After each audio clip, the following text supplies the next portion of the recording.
গতকাল আমার লাইভে অনেকেই এই মুখোশ বানানোটা দেখেছো।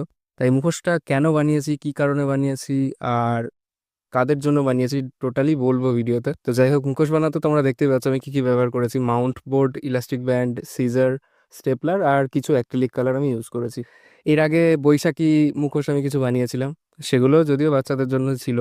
তো এটা অ্যাকচুয়ালি আমাদের কৃষ্ণনগর নূপুর ডান্স একাডেমির কিছু বাচ্চাদের ডান্সের থিম বেসিকেই করা।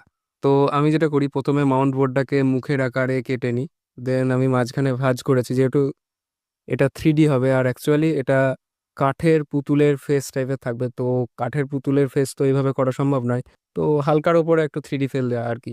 এরপর চোখের জায়গাগুলো কেটে নিই যাতে দেখা যায় আর কি। তারপর বেস কালার হিসেবে আমি ইয়েলো কালার ইউজ করি, আর চোখে কালো রং দিয়ে আমি চোখগুলো কেটে নিই আর লাল রঙের টিপ দিই, যেন মেয়ে ফিল আসে আর কি। যদিও আমার এগুলো বাচ্চা মেয়েদের জন্যই করা। এবার